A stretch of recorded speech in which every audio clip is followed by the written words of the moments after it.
प्रणाम गुरुजी। शीतल जी का क्वेश्चन है जॉर्जिया से। गुरु कृपा से इसी जन्म में मुक्ति हो सकती है?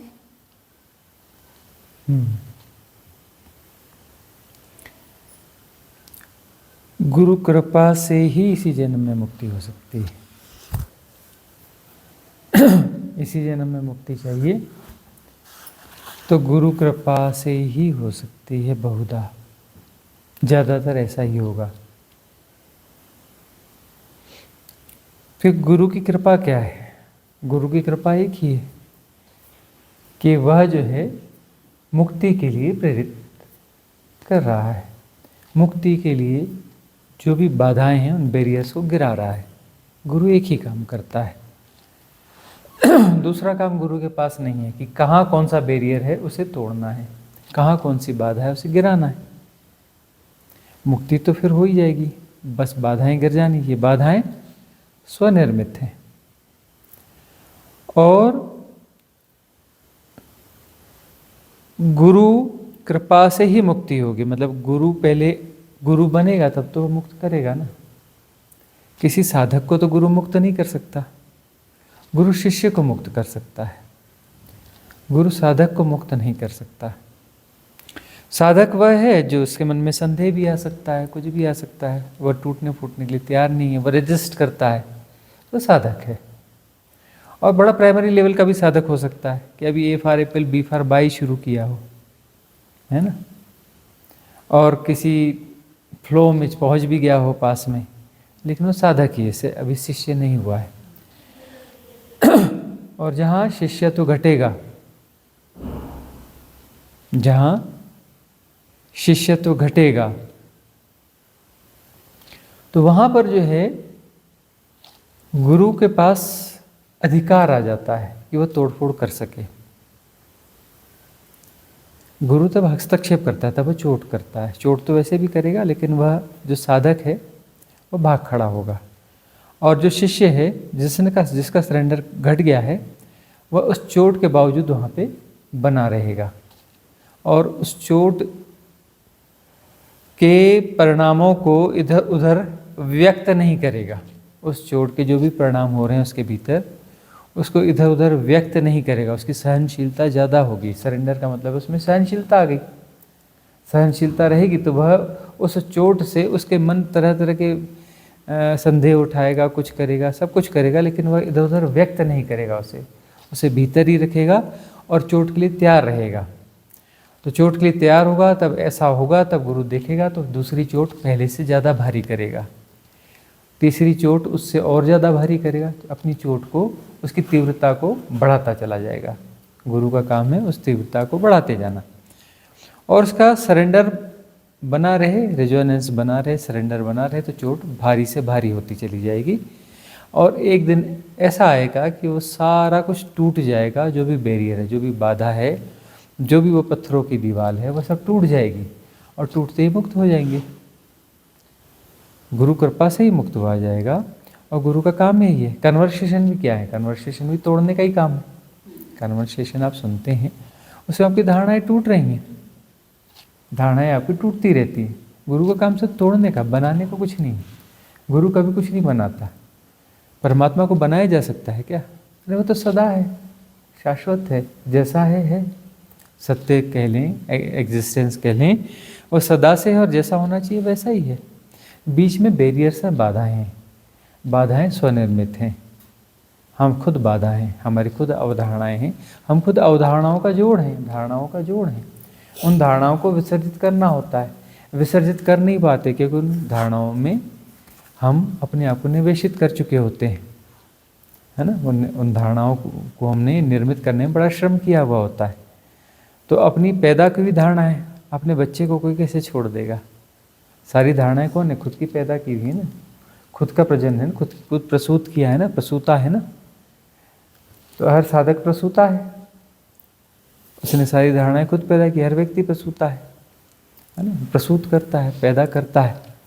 तो वह जो है, जो पैदा की हुई धारणा है, उसको छोड़ना बड़ा मुश्किल काम है। खुद के बच्चे हैं, पाल पोस के बड़े किए हैं, पैदा किए हैं, और गुरु उनको तोड़ता है। तो बहुत बुरा लगता है। जिन्हें बुरा लगता है मतलब उनका सरेंडर अभी प्रॉपर है नहीं, सरेंडर नहीं है तो भाग जाएगा तो वह आलोचना करेगा, विरोध में आ जाएगा, है ना। आपने सुना होगा ना, ओशो हुए हैं, महानतम गुरु हुए हैं इस एरा के, इस सदी के। तो वह जो है उनके पक्ष में जितने लोग थे उनके विरोध में से 100 गुना ज़्यादा लोग थे, बल्कि और ज़्यादा, 100 गुना हम बहुत कम बोल रहे हैं, 1000 गुना ज़्यादा लोग उनके विरोध में रहे। क्यों? क्योंकि वो चोट बड़ी तगड़ी मारते थे और चोट से तिलमिला जाते थे लोग और उनके विरोध में हो जाते थे। उनको गालियाँ बकना, ये करना, उल्टा बोलना, सीधा बोलना, तरह तरह की बातें बोलना, बनाना उनके बारे में। क्यों? क्योंकि वह जो चोट सह नहीं पाते थे, और जो चोट सह जाते थे उतने लोग उनके पास ठहर जाते थे। और वही क्रीम है, वो पात्र हैं, वो सुपात्र हैं। और जिनकी पात्रता है वो ठहर जाएंगे, और ठहर जाएंगे तो फिर उन पर चोट और बड़ी होगी, और तब भी ठहरेंगे और कुछ उसमें से भागेंगे तो पात्रता कम थी, और तब भी ठहर गए तो फिर सुपात्र हैं, और चोट बढ़ती जाएगी तो सुपात्र हैं, तो फिर उनकी मुक्ति अवश्यंभावी है, वह मुक्ति हो ही जाएगी। और गुरु कृपा से ही मुक्ति होती है, गुरु का काम है तोड़ना, है ना। रेयर वन होते हैं, बहुत कम लोग ऐसे होते हैं, वो जो है कभी 200-300-400 साल में कोई 1-2 लोग ऐसे पैदा होते हैं, या चलो 100 साल में 1 या 2 व्यक्ति पैदा होते हैं जो कि जिनको गुरु की आवश्यकता नहीं पड़ती और वो मुक्त हो जाते हैं। तो वह 1-2 लोग जो होते हैं, वह 1-2 लोग भी इसलिए होते हैं कि पिछले जन्मों की उनकी साधनाएं बहुत आगे की होती हैं, पिछले जन्मों में ही मुक्ति की पात्रता उनकी अर्जित हुई रहती है, लेकिन एग्जिस्टेंस जो है, अस्तित्व जो उन्हें फंसाता है, एजोटेरिक सिस्टम की मदद से उन्हें फंसाता है, उनको एक जन्म और दिया जाता है ताकि वह जो है गुरु बन सके, सदगुरु बन सके, और उसके माध्यम से अन्य लोगों को मदद मिल सके। तो ऐसे लोग ही होते हैं और उनको गुरु की आवश्यकता नहीं पड़ती है, रेयर वन होते हैं। ऐसा नहीं कि उनमें सभी को नहीं, बहुतों को पड़ती है, बहुत लोग फिर गुरु के कृपा से फिर ही आगे बढ़ते हैं, और गुरु की कृपा ही मुक्तिदायी है। यह अस्तित्व का नियम है, दरअसल अस्तित्व का नियम है कि गुरु की कृपा ही मुक्तिदायी है। इसलिए कहते हैं कि जीवित सदगुरु ढूंढना ही पड़ता है, और यही सबसे बड़ी खोज है, कि सदगुरु को पहचान पाना बहुत टेढ़ा मामला है। इन्फ्लुएंसर्स को गुरु मान लिया जाता है और सदगुरु को छोड़ के चले जाते हैं लोग, पहचान नहीं पाते, और इन्फ्लुएंसर्स को गुरु मान लेते हैं। तो सदगुरु को पहचान पाना बहुत टेढ़ा मामला है। एक कथा है, ओशो ही कहते रहे हैं, कि जो है एक गांव में एक व्यक्ति को वैराग्य बोध हुआ तो उसने सब छोड़ करके उसने सत्य की खोज पर निकलने के लिए ठाना। जब गांव से निकल रहा था तो गांव के बाहर में एक वृक्ष के नीचे एक संत बैठे हुए थे, तो उनके पास गया, उनको प्रणाम किया और कहा कि मुझे आशीर्वाद दीजिए, मैं खोज में निकला हूँ सत्य की, तो किसी सदगुरु की भी खोज में हूँ, सदगुरु को भी मिलेंगे और फिर मैं उनसे उनकी शरण में रहकर मैं सत्य की दीक्षा लूँगा, और फिर जो है इस जीवन में मुक्त होना है, वैराग्य बोध हो गया, मेरा रस नहीं है संसार में। तो उन संत ने कहा कि ठीक है बेटा, मेरे आशीर्वाद हैं। तो उसने कहा कि मुझे कृपा करके ये बता दें कि उसके लक्षण क्या होंगे, मैं सदगुरु को पहचानूंगा कैसे। भाई बहुत सारे लोग मिलते हैं तो मैं पहचानूंगा कैसे कि लक्षण क्या हैं सदगुरु के। तो उन्होंने कुछ लक्षण बताए कि ऐसा वैसा फलाना ठिकाना, बोले ऐसा ऐसा समझ में आ जाए समझ लेना सदगुरु है। बोले ठीक है, निकलता हूँ। वह निकला, यात्रा पे चला, भटकता रहा और भटकते भटकते थक गया। उसने कहा कि चलो अब लौट चलता हूँ। 20 साल बाद वह लौटा। 20 साल बाद जब वह लौटा अपने गांव, तो वहाँ उसी वृक्ष के नीचे वही बैठे हुए थे संत। उन्हें उसने देखा, खड़े होकर के गौर से देखा। बोले यही तो सदगुरु है, सारे लक्षण तो यही मौजूद हैं, यही तो सदगुरु हैं और सारे लक्षण यहाँ मौजूद हैं। और मैं इनके पास से आशीर्वाद लेके गया और भटकता रहा। सदगुरु मेरे गांव में ही थे, अब मैं भटकता रहा और 20 साल लगे मुझे आँख पैदा करने में, या दृष्टि पैदा करने में सदगुरु को पहचानने की लक्षण भी मिल गए, सब हो गया, लेकिन नहीं पहचान पाया। सब हो गया और वही सदगुरु सामने बैठे थे और मैं नहीं पहचान पाया। तो भटके बगैर जो है बहुत भटकना पड़ता है, बहुत भटकना पड़ता है, तब वो आँख पैदा होती है, वो दृष्टि पैदा होती है, जब हम सदगुरु को पहचान पाते हैं।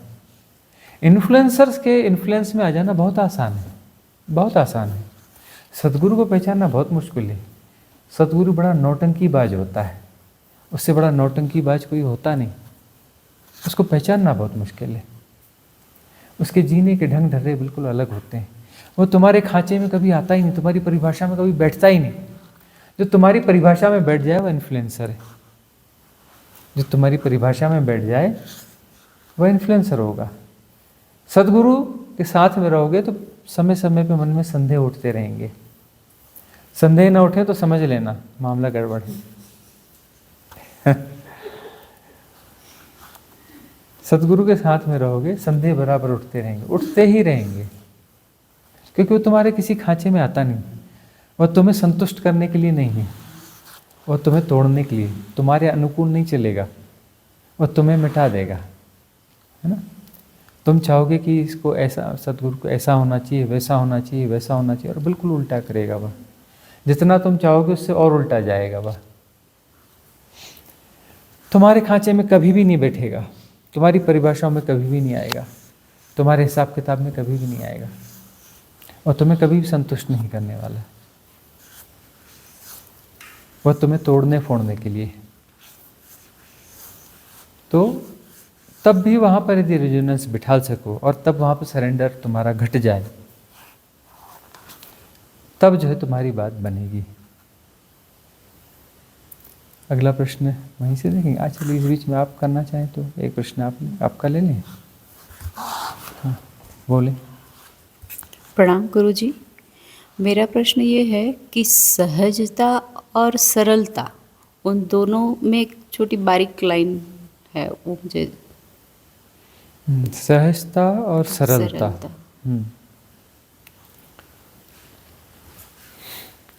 लाइन बारीक है, लेकिन ये अन्योन्याश्रित हैं, एक दूसरे पर डिपेंडेंट हैं। हाँ, जो सहज होगा वो सरल होगा, जो सरल है वो सहज हो जाएगा, है ना। अन्योन्याश्रित हैं। तो सरल का अर्थ है कि जो व्यक्ति गुणा भाग में नहीं पड़ता है, लगाता नहीं है गुणा भाग, है ना, गुणा भाग नहीं लगाता है, जैसा है उसको मुखौटे की जरूरत नहीं। सरल का मतलब है उसको मुखौटे की जरूरत नहीं है, जो जैसा है अपनी सरलता में जीता है, और वह सरलता में वह लीपापोती नहीं करता है। लीपापोती नहीं करता है कि मैं ऐसा हूँ या मैं वैसा हूँ, अपने आप को जताने बताने की कोशिश नहीं करेगा, अपनी सरलता में जीता है, और उसे अपनी सरलता का भान नहीं होता। जो सरल होता है उसे अपनी सरलता का भान नहीं होता है, और इस कारण जो वह सहज भी होता है, इस कारण वह सहज भी होता है। तो सहजता जो है परिणाम है सरलता का। सरल जो व्यक्ति है वह सहज हो जाता है। सहजता लाई नहीं जा सकती, है ना। यदि अपनी अप्रामाणिकता को मिटाया जाए, अपनी अप्रामाणिकता को मिटाने, अपनी अप्रामाणिकता को समझना, अपने नकलीपन को समझना, अपने नकलीपन को हम समझेंगे तो नकलीपन हमारा विसर्जित होता जाएगा, तो फिर हम सरल होते चले जाएंगे, है ना। यही चीज़ है कि गुरु के साथ में रहते हैं तो नकलीपन को तोड़ता है, वह नकलीपन को तोड़ता है, व्यक्तित्व पर चोट करता है, व्यक्तित्व पर चोट करता है, जहाँ जहाँ नकलीपन है उसे तोड़ता है।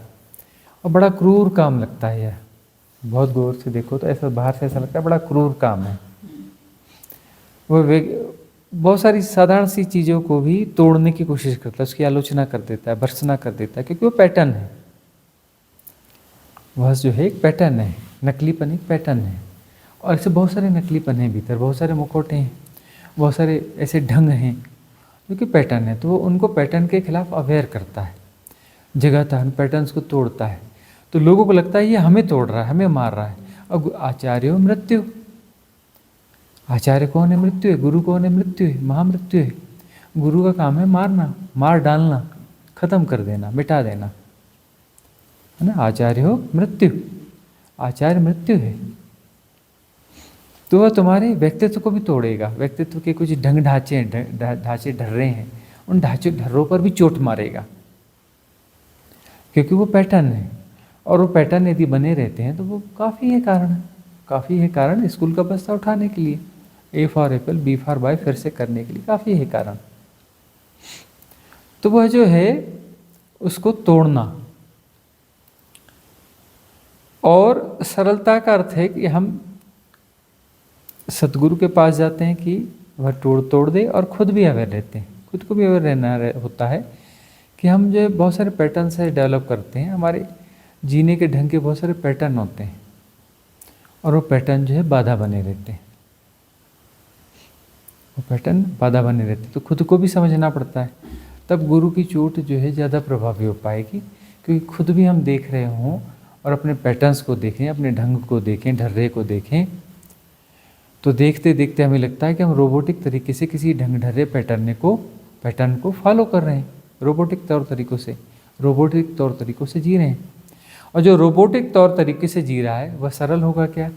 नहीं हो, तो मैकेनाइज है, वो मशीनी है, सरल तो नहीं है। और जहाँ वो सारे मैकेनिज्म वाले पैटर्न टूटते हैं, वह ढांचे ढर्रे सब टूटते हैं, तब जाकर के जो है सरलता आती है ना। तो ज़ॉम्बीज़ जो है वह रोबोटिक है ना, और बुद्ध जो हैं, ज्ञानी जो हैं, वह सरल हैं, वो रोबोटिक पैटर्न्स को नहीं जीते हैं। तो वो जो सरलता जैसे आती है, तो सरलता में जब जीते हैं तो वही सहजता है। सरलता में जीना, सहजता में जीना है। सरलता हो गई तो सहजता आ ही गई। और जटिलता है, सारी जटिलता मशीनी है, पैटर्न की है, मैकेनाइज है ना, सारी जटिलता वहाँ से पैदा होती है। सरल व्यक्ति गुणा भाग में नहीं जीता है ना, प्रतिसंवेदन में जीता है। और जो जटिल है वो मैकेनाइज है, वह तो गुणा भाग में ही जिएगा, उसके पास फीड है सब कुछ, उसको सारी धारणाएं फीड हैं, और वहीं से गुणा भाग स्टार्ट होता है। गुणा भाग से ही सारा कुछ चलता है, ठीक है ना। तो गुरुजी इसके रिलेटेड नहीं है, लेकिन इसी तरह से है कि धैर्यवान तो फिर कैसे धैर्यता कैसे बढ़ाए अपनी? हाँ, धैर्यता कैसे बढ़ाएं। अब यह जो है सबूरी, साईं बाबा हुए ना, श्रद्धा और सबूरी दो शब्द दिए ना उन्होंने, धैर्य, इसको महामंत्र की तरह दिया उन्होंने, श्रद्धा और सबूरी। जिसमें श्रद्धा होगी उसमें धैर्य अपने आप आ जाएगा, और जिसमें धैर्य है उसमें श्रद्धा अपने आप आ जाएगी, ठीक है ना। तो अस्तित्व पर यदि श्रद्धा है, सदगुरु पर श्रद्धा है तो धैर्य बढ़ता चला जाएगा, और श्रद्धा नहीं है तो अधैर्य बढ़ता चला जाएगा। अस्तित्व पर श्रद्धा है तो व्यक्ति महत्वाकांक्षी नहीं हो सकता, और महत्वाकांक्षी व्यक्ति अधैर्यवान होता है। जो व्यक्ति महत्वाकांक्षी है वह अधैर्यवान होता है, अंदर से बेचैन होता है। उसे हम एक देशी भाषा में चढ़ाते हैं ना, बोले बेचैन आत्मा है। बेचैन आत्मा है यानी अधैर्यवान है। तो अधैर्यवान है का मतलब है कि वह जो है हड़बड़ी में है, दौड़ में, कुछ पाना चाहता है, कुछ होना चाहता है ना, अस्तित्व के खिलाफ जाके होना चाहता है। अस्तित्व पर उसकी श्रद्धा नहीं है। अस्तित्व पर श्रद्धा है तो अपनी सहजता में, प्रतिसंवेदन में जीता रहेगा कि जैसा होना है होगा, सब हो रहा है और आगे भी होगा। मैं कौन होता हूँ करने वाला, मैं कौन होता हूँ करने वाला, मुझे क्या करना है, जो होना है वो होता जा रहा है, उसमें मुझे बाधा नहीं बननी है। मेरे इस निमित्त की तरह इस माध्यम से भी कुछ होगा, जो होगा सो होगा, उसमें घोड़ा भाग नहीं लगाना है, उसमें बाधा नहीं बनना है, और इसके खिलाफ जाकर के कुछ नहीं करना है। इसके खिलाफ जाकर कुछ करेंगे तो नए कर्मबंध बनेंगे, नए कर्मबंध बनेंगे, नई उलझनें बढ़ेंगी, नई धारणाएं बढ़ेंगी, है ना। तो उससे जो है और जटिलता बनेगी, और जटिलता बनेगी तो और मुक्ति दूर हो जाएगी, क्योंकि मुक्ति तो सरलता में है ना। सरलता में मुक्ति है, सरलता में सहजता है, सहजता मुक्ति है ना? ये सब आपस में अंतर संबंधित होते हैं, सब अंतर संबंधित हैं। अगला प्रश्न आप पढ़ेंगी? सत्यम जी का उत्तराखंड से है क्वेश्चन। आप कहते हैं हाँ, आप कहते हैं कि काम, क्रोध, मद, लोभ, मोह इत्यादि को हमें डिसॉल्व करना है। दूसरी तरफ ये सब ऊर्जा है और परमात्मा भी ऊर्जा है। यदि सब कुछ ही परमात्मा है तो ये विकार परमात्मा के मिलन में बाधा क्यों बनते हैं? ये विकार परमात्मा के विलय में बाधा क्यों बनते हैं? काम, क्रोध, मद, लोभ, मोह, है ना, ये सब ऊर्जा ही है। ये काम, क्रोध, मद, लोभ, मोह जो है ना, यह पैटर्न है और इसके भीतर जो ऊर्जा है वह परमात्मा है ना। ये सब पैटर्न है और भीतर जो ऊर्जा है वह परमात्मा है। ऊर्जा को मुक्त होना है, ऊर्जा को मुक्त होना है। काम, क्रोध, मद, लोभ, मोह जो है वो सिर्फ पैटर्न है, एक ढांचे हैं जिसमें ऊर्जा उस ढंग से घूमती है। तो उस ढंग को, वो जो पैटर्न जो ऊर्जा को गोल गोल घुमा रहा है, अपने ढंग से घुमा रहा है, उस पैटर्न को डिसॉल्व करना है और ऊर्जा को मुक्त करना है। ऊर्जा मुक्त हो गई तो मुक्त ऊर्जा जो है सहज प्रवाह में आ जाएगी। तो परमात्मा से मिलन में बाधा इसलिए है कि जो सहज ऊर्जा जा रही थी, जो परमात्मा की दिशा में थी, पर वह ऊर्जा परमात्मा ही है। वह ऊर्जा क्या है? परमात्मा है और परमात्मा अपने सहज प्रवाह में था। वह प्रवाह जो है सहज प्रवाह है। यह सृष्टि जो है ना, सृष्टि संसार नहीं है, सृष्टि परमात्मा है। परमात्मा के होने का ढंग है, परमात्मा के होने का ढंग है। तो ये जो है, इसमें हुआ यह कि इस खेल के तहत में जो सेपरेशन है, उस सेपरेशन ने कुछ नई नई चीज़ें गढ़ ली, है ना। परमात्मा के होने का ढंग ऐसा हो गया तो उस सेपरेशन ने अपने होने का ढंग ऐसा चुन लिया। काम, क्रोध, मद, लोभ, मोह, है ना। उसको हुआ कि मैं भी कुछ हूँ, मैं भी सृजूंगा, है ना। परमात्मा ने सृष्टि सजी तो मैं काम, क्रोध, मद, लोभ, मोह सृजूंगा। उसने भी अपनी सृजन कर लिया, उसने अपना संसार बना लिया। इसलिए कहते हैं हर व्यक्ति का अपना अपना संसार होता है कि उसने अपने ढंग से सब सृजा है। क्योंकि है तो परमात्मा का ही रूप, तो सृजन तो उसके भीतर है ही है, तो कुछ ना कुछ तो सृजेगा, है ना। तो कोई जो है गीत सृजेगा, है ना, कोई चित्रकारिता करेगा, कोई मूर्ति सृजेगा, कोई काम, क्रोध, मद, लोभ, मोह सृजेगा, है ना। और कुछ यह सजेगा, कुछ वह सृजेगा, कि मूर्ति भी सृज लेगा और वह भी सृज लेगा। तो सृजन तो होगा ही होगा। तो उसमें कुछ ऐसा सृजन है, मूर्ति जो सृज रहा है वह एक सहज प्रवाह है। गीत सृज का सृजन हो रहा है, वह सहज प्रवाह है।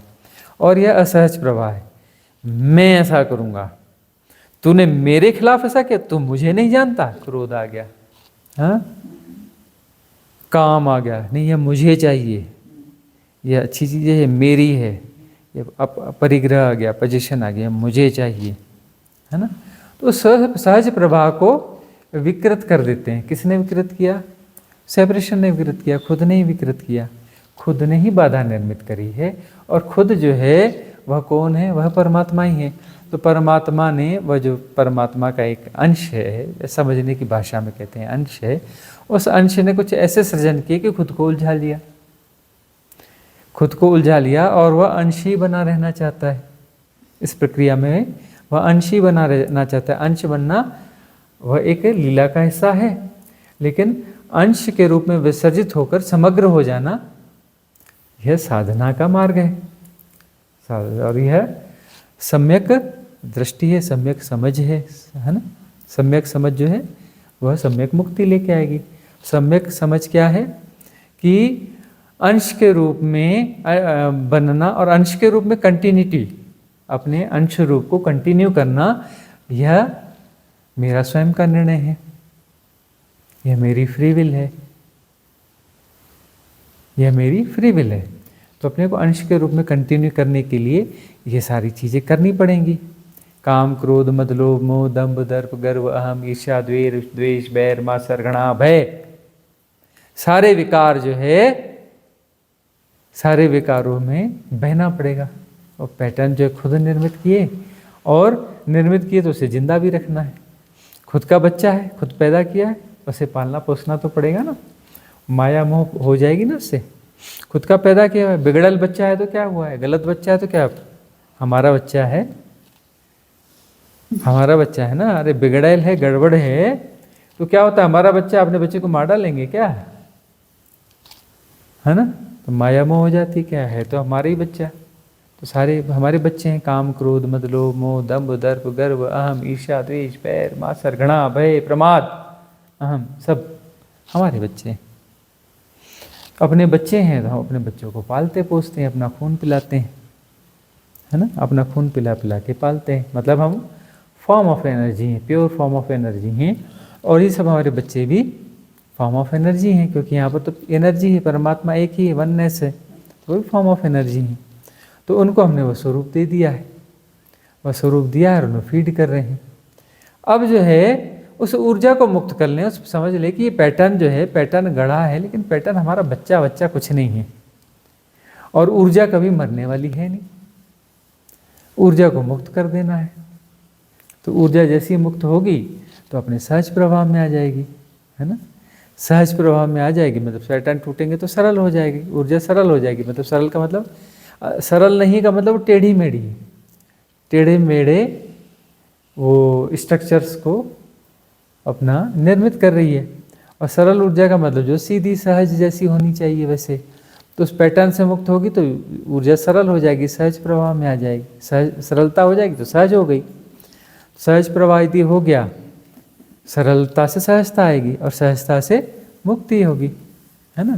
मतलब परमात्मा अपने सहज प्रवाह में आ गया। अभी वो असहज प्रवाह में, अंश में है, मतलब असहज प्रवाह में, और वह पैटर्न्स डिजॉल्व हो गए तो अंश न रह करके समग्र हो गया।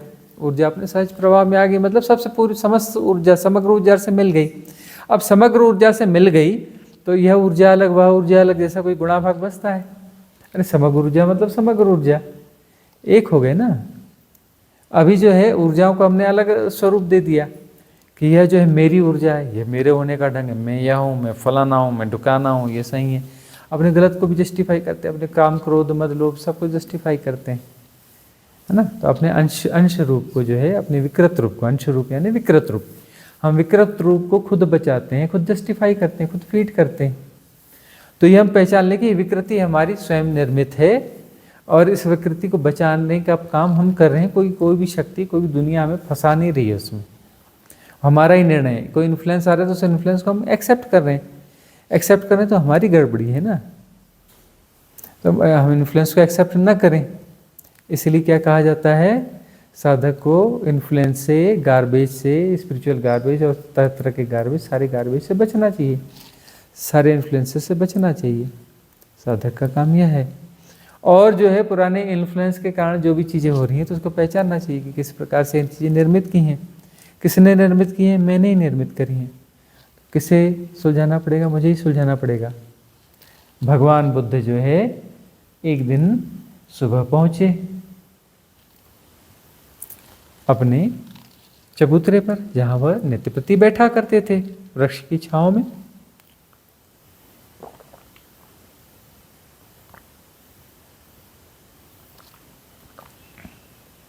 रोज वो खाली हाथ आया करते थे। उस दिन उनके हाथ में एक रुमाल था और उसमें कुछ गांठें पड़ी हुई थी। बैठ गए, उसको देखते रहे, फिर वो एक दो गांठें और बांधी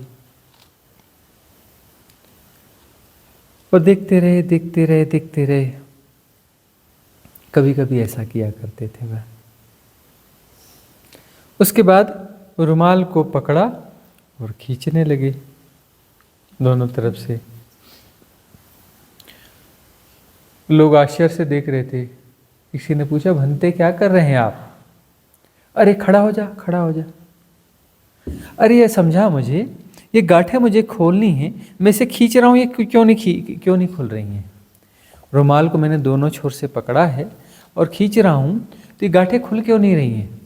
वो उसने कहा, अरे ठहरो ठहरो ठहरो ठहरो ठहरो, अब मत खींचना, मत खींचना, गांठें और मजबूत हो जाएंगी, गांठें और मजबूत हो जाएंगी, ठहरो बनते, खींचना नहीं, अब खींचना नहीं, गांठें मजबूत हो जाएंगी। तो कैसे करूं, खींचूं नहीं तो कैसा करूं? नहीं नहीं, ठहरो ठहरो ठहरो। तो समझा कैसे करूं? उसने कहा बनते ही बताइए गांठें किसने बांधी? उसने गांठें मैंने बांधी है। तो आपको यह समझना पड़ेगा कि गांठें कैसी बांधी हैं, कैसी बांधी हैं, यह आपको ही समझना पड़ेगा, और बांधी आप नहीं है। तो ठीक है, समझ लेता हूं, तो खोलूंगा कैसे? बोले खोलना उल्टा, जो सबसे आखिरी गांठ बांधी थी उसको सबसे पहले ध्यान से देखना, कैसे बांधी थी उसके उल्टे जा करके उसको खोलना। जब एक खुल जाएगी तो अगली दिखेगी, तो फिर अगली को खोलना, फिर अगली दिखेगी तो अगली को खोलना। इस प्रकार से धीरे धीरे धीरे सारी गांठें खुल जाएंगी और रुमाल खुल जाएगा। उसने गौर से देखा, पक्का ऐसा ही है, बिल्कुल ऐसा ही है बनते। तो फिर ऐसा तू क्यों नहीं करता? तू क्यों खींच रहा है? रुमाल को पकड़ के खींच रहा है। तुम सभी तो यही काम कर रहे हो, रुमाल को पकड़ के खींच रहे हो। क्यों खींच रहे हो? ठहरो, ठहर जाओ, ठहर जाओ, मत खींचो, मत खींचो, गांठें और मजबूत हो जाएंगी। खींचना बंद करो। सुन रहा है तू भी? खींचना बंद कर, अब नहीं खींचना। आई बात समझ में? क्या करते हैं? गांठों को खींचते हैं, खींचते हैं और खींचते हैं और खींचते हैं। खींचना नहीं है, खुद बांधी है गांठें। गांठें किसने बांधी है? खुद बांधी है। तो हमने अपने अंश को कैसे निर्मित किया है, कैसे गांठें बांधी हैं, हमें ही देखना पड़ेगा। हो सकता है भूल गए हो, कुछ इस जन्म में बांधी, कुछ पिछले जन्म में बांधी, कुछ पिछले जन्म में बांधी। पिछले जन्मों की बांधी हुई गांठें हमें ख्याल नहीं आ रही हैं, कोई बात नहीं। उन्हें मत देखो, यह देखो कि अभी ताजी गांठ कौन सी है, जो अभी अभी बांधी है। जो अभी अभी बांधी है ताजी गांठ, उसे देखो, उसे समझो, ख्याल करो कैसी बांधी है। उसके उलट उसे खोल दो। जब वो खुल जाएगी तो अगली गांठ दिखने लगेगी। उसे खोल दो, फिर अगली गांठ दिखने लगेगी। उसे खोल दो, फिर अगली गांठ दिखने लगेगी। खोलते जाओ, खोलते जाओ, खोलते जाओ, और सारी गांठें खुल जाएंगी। जब एक गांठ खुलेगी तो पिछली, उसके पीछे वाली गांठ अपने आप दिखने लग जाएगी, क्योंकि वो वाली गांठ तो सुलझ गई। फिर उसके बाद वाली गांठ दिखेगी। तो बांधी खुद ने है ना, खुद ने बांधी, किसी और ने नहीं बांधी है। और यही तो सिखा रहा हूं मैं भी। और क्या सिखा रहा हूं? खींचो मत, खींचो मत, गांठ को सुलझाओ। सुलझाने को कहो, कुछ लोग जो है बुरा मान जाते हैं। बोले हमने गांठ बांधी है, आप हमें बताते हो। प्रकट में नहीं बोलेंगे, पीठ पीछे बोलेंगे। हमें समझाते हो, हम पे चोट करते हो, हमारी आलोचना करते हो, है ना। करना कि यही है, करना सिर्फ इतना ही है। अगला प्रश्न है उसी में। हाँ, प्रेम सुधा जी ने यूएसए से एक अपना अनुभव शेयर किया और एक मार्गदर्शन चाहा है उन्होंने। ध्यान करने पर ऊर्जा सिर के ऊपर तक जाती रही, और जब सिर की चोटी पर है एक गड्ढा सा बन गया है, जिसकी ढलान सिर के पीछे की ओर जाती है, जैसे कि छोटे नवजात शिशुओं के सिर पर होता है। कृपया मार्गदर्शन करें। प्रेम सुधा गांधी जी हैं, एनजे यूएसए से, है ना। तो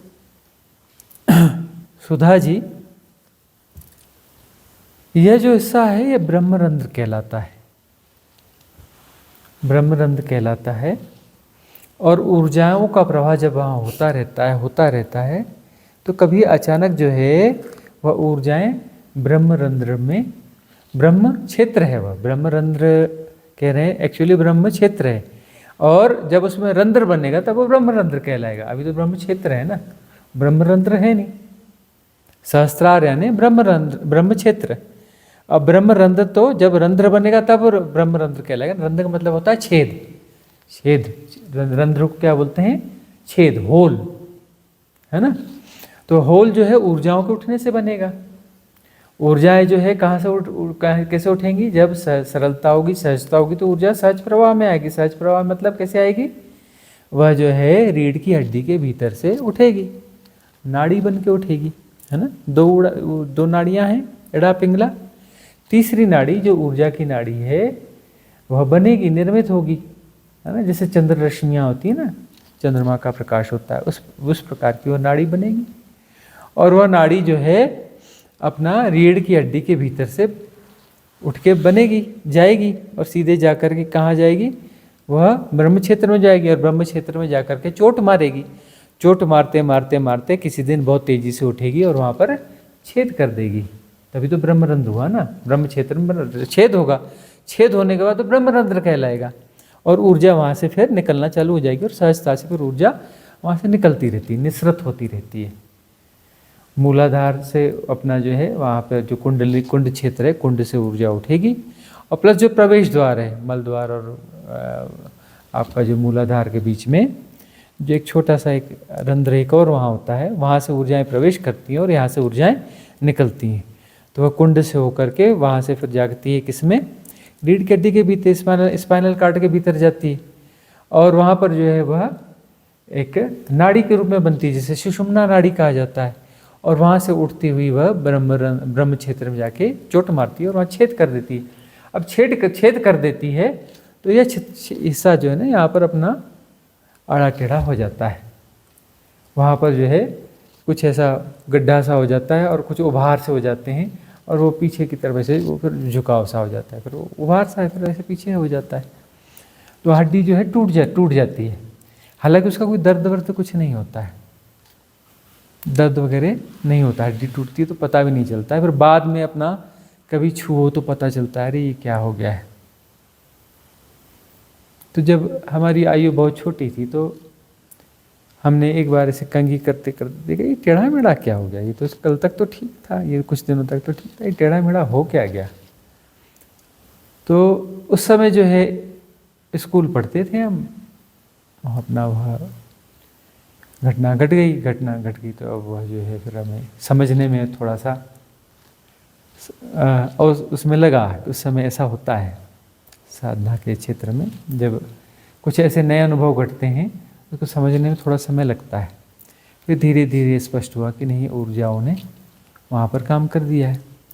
ऐसा और भी होता है, जब आज्ञा चक्र पर ऊर्जाएं ज़्यादा होती है ना, जैसे टीका लगाते हैं, ऐसे ऐसे देखा है आपने, यहाँ पर जो है वो होता है और यहाँ पर भी कुछ अपना होल जैसा हो जाता है। तो ये सब क्या होता है, ऊर्जा जब यहाँ पर आज्ञा चक्र में एक्टिवेट होती है तो इसको भी तोड़ देती है, कपाल को तोड़ देती है। यहाँ पर जो है ना टीका लगाते हैं, टीका लगाने का सिंबल है ना, क्यों है सिंबल है, वहाँ कुछ होता है ना, आज्ञा चक्र जब एक्टिवेट होता है तो यहाँ पर जो है ऐसे सीध में हो जाता है। फिर यहाँ पर जो है यहाँ पर वह क्षेत्र आ जाता है तो अलग से पता चलता है वो कितना नीचे आ गया, कहाँ आ गया।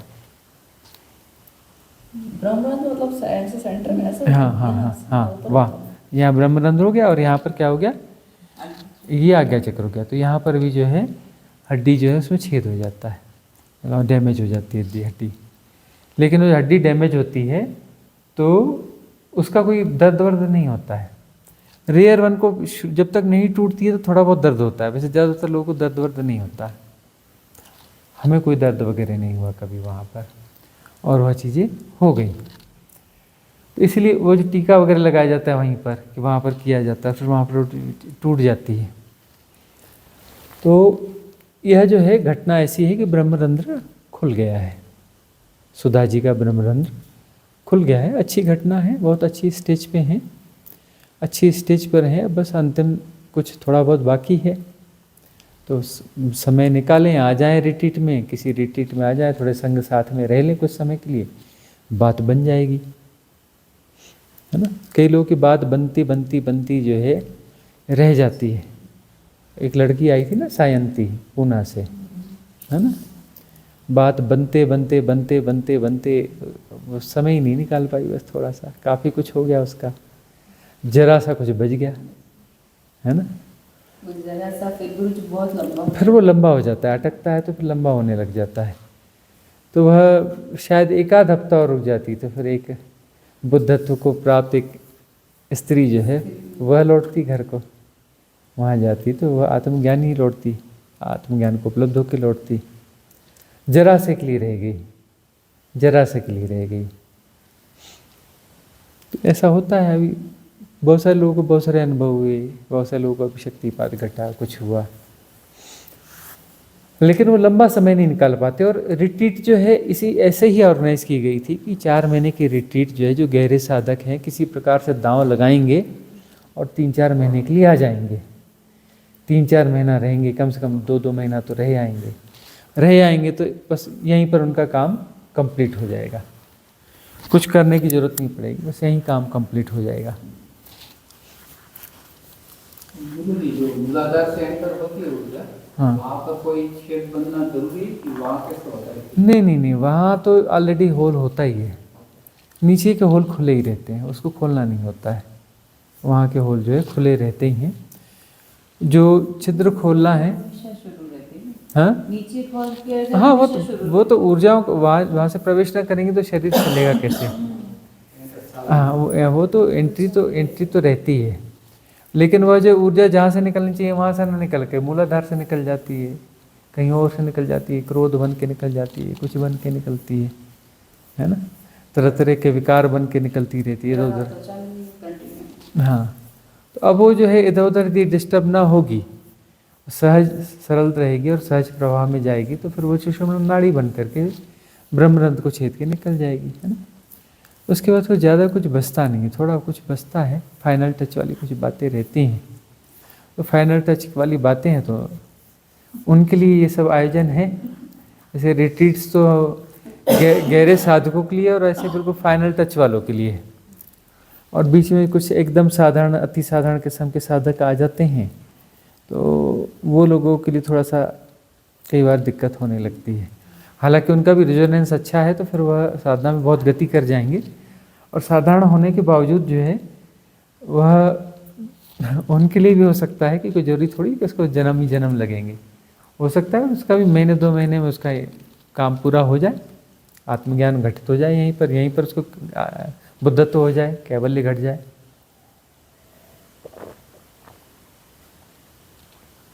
आपको गुरुजी मैंने एक बार प्रश्न किया था कि दोपहर को खाना खाने के बाद जब रिलैक्स होकर लेटा था मैं, तो ऊर्जा एकदम ऊपर उठ गई और जैसे मतलब ये माइंड में सर पे एकदम ट्रैप हो गई पूरी। तो मैं थोड़ा घबराया था, तो आपसे पूछा था, बोले जो हो वो होने दो। तो जस्ट उसके 1-2 दिन बाद फिर वही रिपीट हुआ। इस टाइम ऐसी जबरदस्त ऊर्जा उठी कि मुझे ऐसा लगा कि मेरा जो झगड़ा है, दांत बात है, ये सब तोड़ देगी, टूटी गया मानो। इतना ऊपर उठी, फिर बैठ गई, मैंने कुछ ओपन नहीं किया, जो हुआ वो होने दिया। तो वो अक्सर खाना खाने के बाद रिलैक्स होकर लेकर तभी ये दोनों टाइम हो गए। हाँ, तो ये झड़बा जो तोड़ देने वाला जो दांत का दर्द हुआ वो यह होता है, ऐसा होता है कई बार ऊर्जाएं उठ करके इधर जबड़े तक आती हैं, वहाँ के कुछ ऐसे ब्लॉकेज वगैरह रहते हैं ना, तो वो हो जाता है। तो आपको जो है थोड़ा कैथारसिस की ज़रूरत है। जो मेरा उनकी तरह ही से यहाँ बहुत ज़्यादा खिंचाव होता है कभी। कैथारसिस की ज़रूरत तो आपको भी बहुत ज़्यादा है। कैथारसिस का कुछ अवसर मिले। ये अभी रिट्रीट में वो जगह गए थे ना, कल वाले जंगल में, तो वह जंगल जो है कैथारसिस के लिए ठीक है।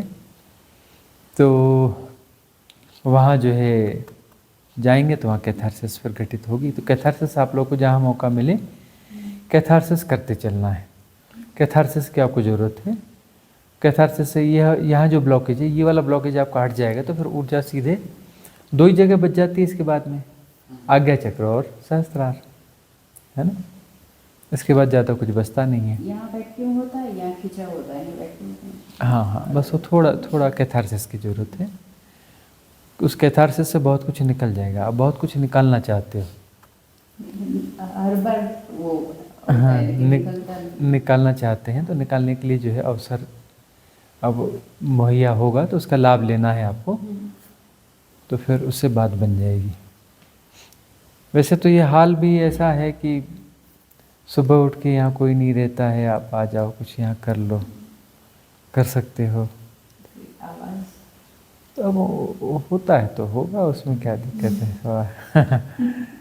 थोड़ा हाँ, जोर से न करके, मतलब जिब्रिश जो है एक नॉर्मल से जिब्रिश कर ली जाए। कोई म्यूज़िक सिस्टम लगा लो साथ में, तो म्यूज़िक सिस्टम लगा लो तो अपना लोगो अपनी आवाज़ उसमें दब जाएगी। ऐसा करके किया जा सकता है। आप दोनों सुबह जल्दी उठते हो और उनके पास अपना वो सब सिस्टम वगैरह है, वो बजा लेंगे और कर लिया करेंगे। ऐसा कुछ कर लो, है ना। अगला प्रश्न किसी और का है? उसमें और अगला प्रश्न नहीं है ना? तीनों प्रश्न। बताओ, हाँ, जैसे आपने बताया ना कि अपने माँ बाप या बेटा बेटी जो भी हो वो अपने कर्मों के हिसाब से जो भी कर रहे हैं वो करने दो और आप अपना साधना में लग जाओ पूरा। ये माइंड, ये अपने अनकॉन्शियस माइंड में पूरी उतरती नहीं है। और ऐसा भी फील होता है कि अगर पूरी दुनिया को, मतलब मेरे अलावा पूरी दुनिया को अपने भाग्य पे छोड़ दिया जाए तो मेरी चेतना बहुत सी जगह से एक साथ मुक्त हो जाएगी।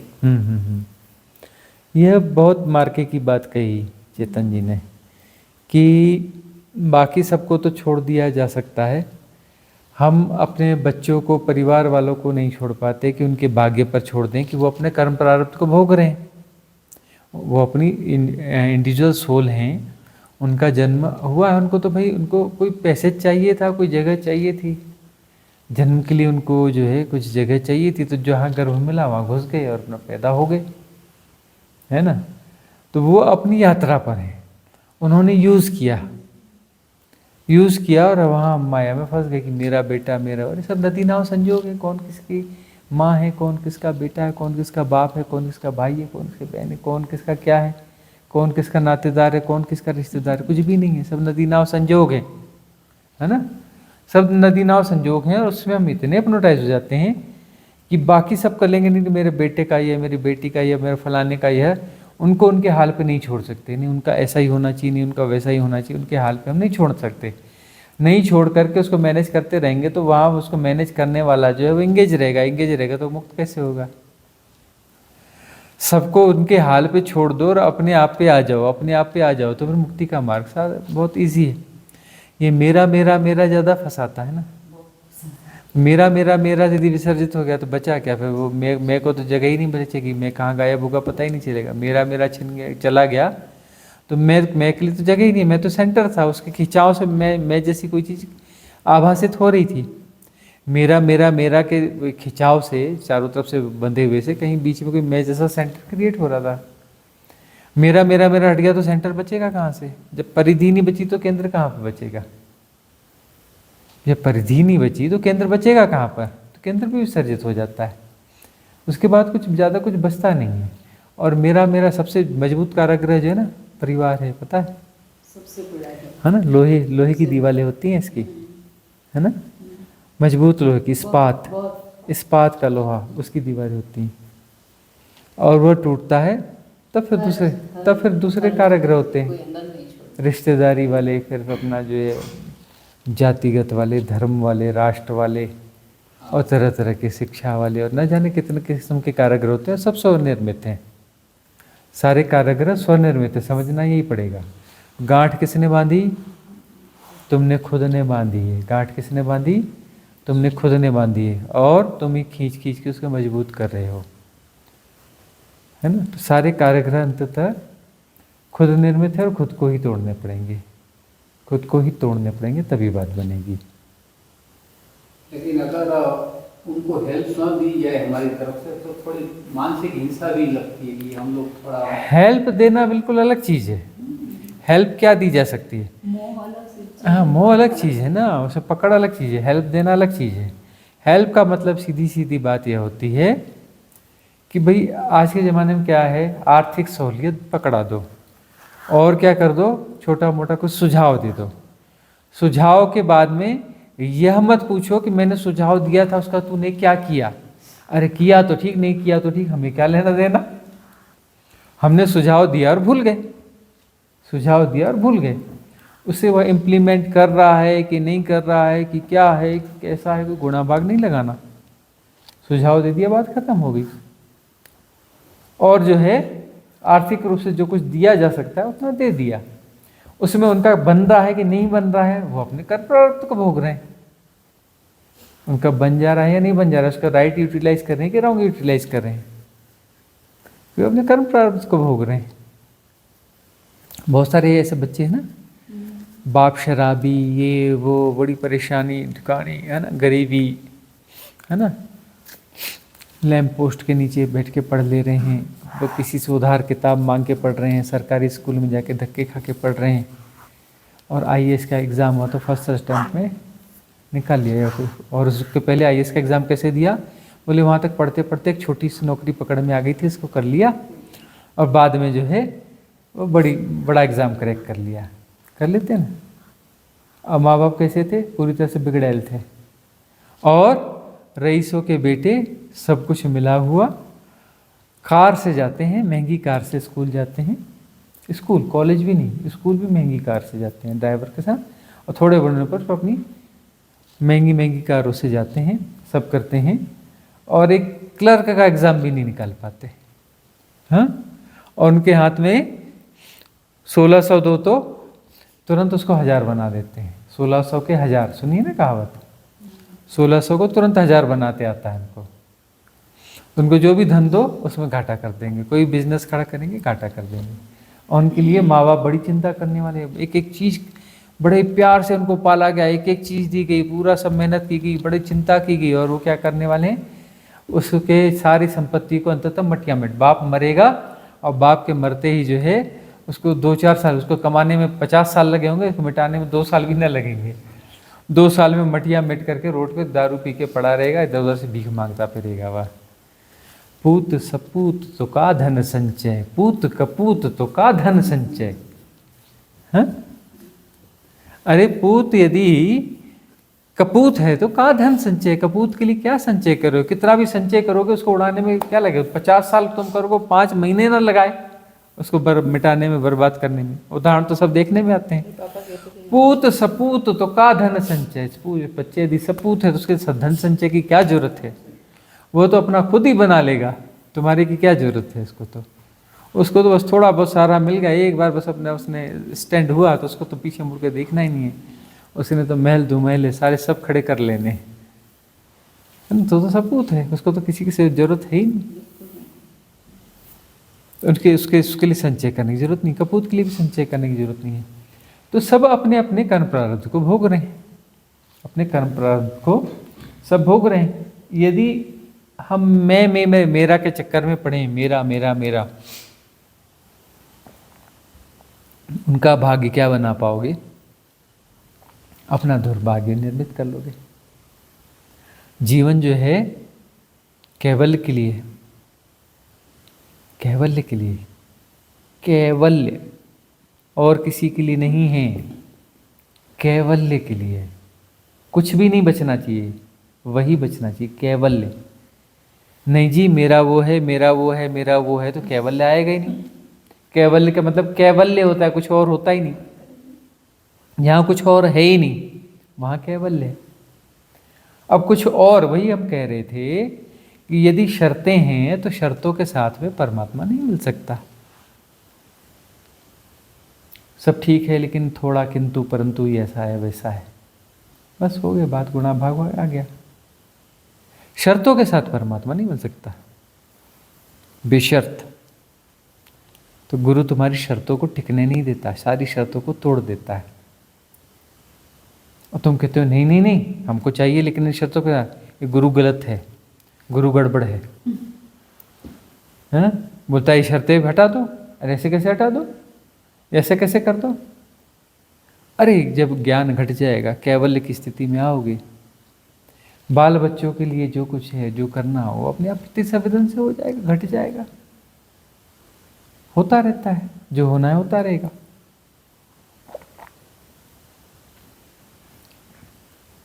कई लोग इसको ऐसा लेते हैं कि ये जो सदगुरु लोग हैं ना, बाल बच्चों के खिलाफ सिखाते हैं।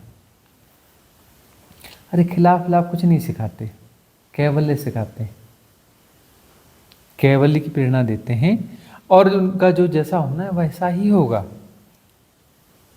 तुम अपने बच्चों के लिए यह करना चाहते हो, वह करना चाहते हो, फलाना करना चाहते हो, ठिकाना करना चाहते हो, बड़ी प्लानिंग कर रहे हो और सो गए, और सुबह अर्थी उठ रही है।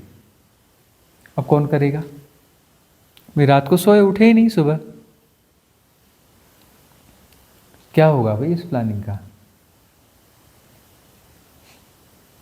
अरे लेकिन वो बच्चों का जैसा भाग्य होगा वैसे ही तो चलेंगे ना आगे, ठीक है ना। अपना भाग्य अपना कर्म प्रारब्ध लेके चल रहे हैं ना, और कुछ साधना लेके चल रहे हैं, साधना लेके चल रहे हैं तो भाग्य और कर्म प्रारब्ध के बाहर निकल जाएंगे। उनका भाग्य काम नहीं करेगा, भाग्य को तोड़ देंगे, फोड़ देंगे, मिटा देंगे भाग्य को। साधक नहीं है तो अपने भाग्य को लेके जी रहे हैं। तो सामान्य मनुष्य साधक नहीं है, उसका अपना भाग्य है, अपने भाग्य को जी रहा है। स्कूल का बस्ता उठाना है, उसको मालूम है स्कूल का बस्ता उठाने के बाद क्या क्या कैसे कैसे होना है, उसको करेगा। साधक है तो वो अपना पूरे भाग्य को उठा के तोड़ मरोड़ के फेंक देगा।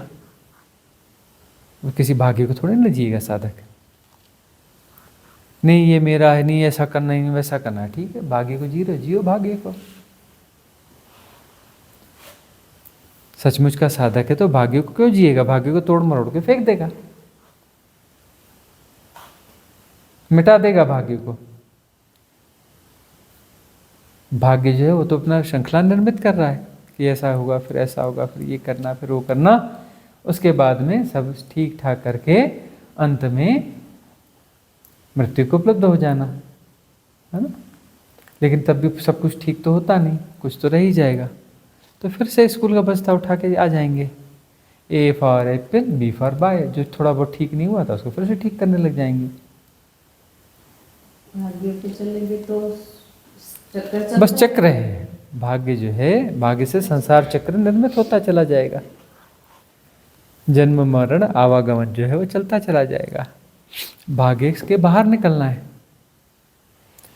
अब जो है नहीं ऐसा है, नहीं वैसा है, ये हमारी ये वो होना चाहिए, वैसा होना चाहिए, यह उचित है, यह अनुचित है, यह फलाना है, या ढिकाना है, ये ऐसा है, इतनी शर्तें, ये सारे सब गुणा भाग है। तो ये गुणा भाग अपना अटकाता भटकाता रहेगा। और प्रति संवेदन से भी होता रहता है, ऐसा कुछ नहीं है। बच्चों के लिए, परिवार के लिए प्रति संवेदन से भी होता रहेगा। और प्रति संवेदन से ज़्यादा सुंदर होता है, ज़्यादा बेहतर होता है, होता रहेगा। हम कोई विरोधी नहीं है इस बात के कि परिवारजनों के लिए, इसके लिए वैसा है, ये नहीं करना चाहिए, ऐसा नहीं बोलते हम। विवेक को बीच में रख के, विवेक को बीच में रख के प्रति संवेदन से जो घटित हो रहा है उसे होने दो। उसके तहत प्रति संवेदन के तहत जो होना है उनकी हेल्प होती चली जाएगी। विवेक यानी मध्य बिंदु। विवेक का क्या मतलब होता है, मध्य बिंदु। साधक मध्य बिंदु पे जिएगा, है ना, दोनों को बैलेंस करके जिएगा, है ना। और बैलेंस जो है प्रति संवेदन है, क्योंकि विवेक जनित है। प्रति संवेदन जो है विवेक जनित है। विवेक का क्या अर्थ है, मध्य बिंदु, है ना। अपनी साधना, अपना सब कुछ और संसार के बीच का मध्य बिंदु। कि मालूम है कि शरीर को जी रहे हो, शरीर को जी रहे हो तो शरीर तो इस संसार का हिस्सा है ना। इस समाज का, इसका, उसका सब गुणा भाग ये सब इसमें चलता है। तो वह मध्य बिंदु के साथ में चलते हैं कि कितना कितना क्या क्या उचित है, प्रति संवेदन से घटता चला जाएगा। और प्रायोरिटी में साधना है, प्रायोरिटी में साधना है। तो गुरु जी चेतना जहाँ जहाँ चिपकती है वहां से अगर उसको अलग कर दिया जाए तो फिर ऊर्जा तो अपने आप शुद्ध हो जाएगी, पेट्रोल छूट बस जाएगा। बस चेतना जहाँ जहाँ जाके चिपकती है, वो चिपकती है किसी धारणा के कारण। उस धारणा को देखो। गोंद कौन सी है, धारणा की गोंद है ना। उसको देखो, ये धारणा क्या, कौन सी धारणा है, कैसी धारणा है। उसके स्वरूप को देखते देखते वो विसर्जित हो जाती है। साक्षी, साक्षी करता है, सदृष्टा है, जान रहा है। उस चिपकने की प्रोसेस को ही देख रहा है, तो देखते देखते वो जानने लगता है, जानने लगता है कि ये सब मैकेनिज्म क्या है, कैसे काम कर रहा है। और देखते देखते सारा मैकेनिज्म जो है वो डिजॉल्व हो जाता है, पकड़ वहाँ से छूट जाती है। जब विसर्जित हो गई वो धारणा, पकड़ ही विसर्जित हो जाती है, बात पूरी हो जाती है। ठीक है, और कोई प्रश्न है किसी का? सभा को यहाँ समाप्त करें।